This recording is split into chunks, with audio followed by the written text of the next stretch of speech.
నమస్తే. Welcome to Abhinav Bharat. ప్రస్తుతం పల్లెల్లో మొత్తం ఫైట్ అయితే నడుస్తా ఉంది. ఒకవైపు 3 పార్టీలు సమాయత్తమైనటువంటి సిట్యుయేషన్. ముఖ్యంగా మాట్లాడడం కాంగ్రెస్ పార్టీ దూసుకువెళ్తున్నటువంటి సిట్యుయేషన్‌గా చెప్పొచ్చు. ఎక్కడ పల్లెల్లో ఏకగ్రీవాలు ఎక్కువవుతున్నాయి. దీనిపైన మాట్లాడేందుకు నిజామాబాద్ రూరల్ ఎమ్మెల్యే భూపత్ రెడ్డి గారు ఉన్నారు. మాట్లాడదాం. అన్న నమస్తే. నమస్తే. ఏంది మొత్తం ఎక్కడ చూసినా ఈ మధ్య కాలంలో ఏకగ్రీవం అని కనిపిస్తుంది. అంటే దీనంతా ఎట్లా చూడాలి అసలు? అంటే ఇప్పుడు ప్రజలు ఇంతకుముందు టీఆర్ఎస్ పాలనలో ఒక రాక్షస పాలన, ఒక ఫ్యూడలిస్టిక్ పాలన చూసిండ్రు. ఇప్పుడు మా కాంగ్రెస్ పార్టీ రేవంత్ రెడ్డి గారి నాయకత్వంలో 2 సంవత్సరాలు కంప్లీట్ చేసుకున్నది. ఈ 2 సంవత్సరాలు ప్రజలు నిజంగా మార్పు చూసిండ్రు. ఇవాళ ఒక ప్రజాపాలన, ఇలా ఒక ప్రజాస్వామ్యంతోని మరి ఫ్రీడమ్‌తోని అన్నీ కూడా ఒకవైపు సంక్షేమము, ఇంకోవైపు డెవలప్‌మెంట్, అభివృద్ధి.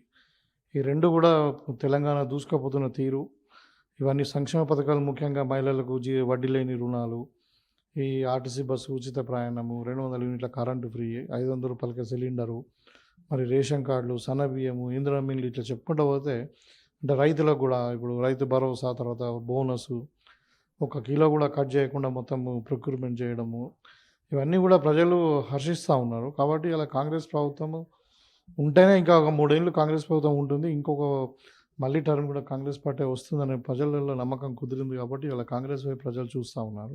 దాంతోనే అని ఏకగ్రీవాలు మళ్ళీ మొత్తం కూడా మనం కాంగ్రెస్ పార్టీ స్వీప్ చేయబోతా ఉంది. ముఖ్యంగా ఇప్పుడు బీసీ రిజర్వేషన్ అంశం మొన్నటి వరకు చాలా ఇష్యూగా మారింది. కాంగ్రెస్ స్టాండ్ అప్పటి నుంచి ఒకటే ఉందని చెప్పి మీరు చెప్తున్నారు.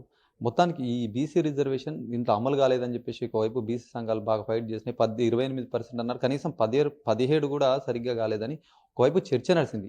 అసలు ఎట్లా ఉంది ఈ అంశం? దీన్ని మీరు ఏ విధంగా తీసుకుంటున్నారు?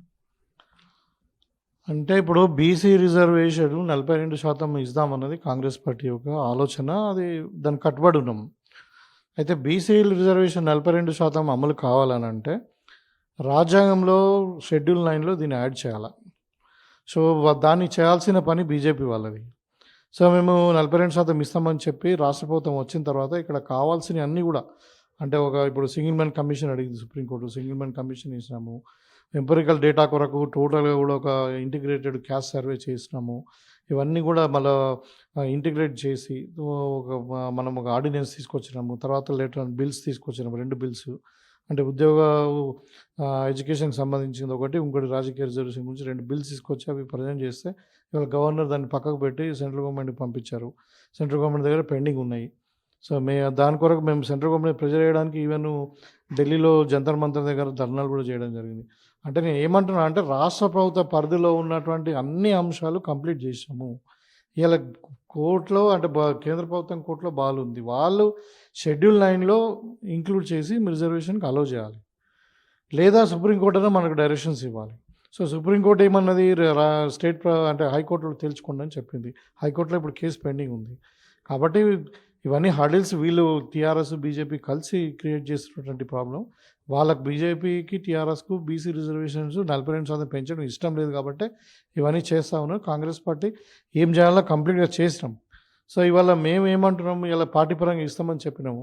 ఇలా సరే ఇలా గ్రామ పంచాయతీ ఎన్నికలకు 50% రిజర్వేషన్కి ఇవ్వాలని చెప్పి ఎన్నికల కమిషన్ నోటిఫికేషన్ ఇచ్చినప్పటికీ మేము ఇలా పార్టీ పరంగా ఇలా నేను మొత్తం కూడా డేటా ఇచ్చాను. మా నియోజకవర్గంలో 51% బీసీలకే ఇచ్చినాం. మొత్తం రిజర్వేషన్ కలిసి దగ్గర దగ్గర ఒక 15% ఓసీలకు ఇచ్చినాం, 85% రిజర్వేషన్ ఇచ్చినాం మా కాన్స్టిట్యున్సీలో. సో కాబట్టి దీనికి నిదర్శనం మీకు అంతకంటే ఏం కావాలి? మేము మా చిత్తశుద్ధి నిరూపించుకోవడానికి. ఇవాళ ఎవరో మాట్లాడుతుంటారు, అవగాహన లేని వాళ్ళు లేకుంటే రాజకీయ తొత్తులు మాట్లాడుతుంటారు, దానికి పెద్ద ఇంపార్టెన్స్ ఇచ్చే అవసరం లేదు.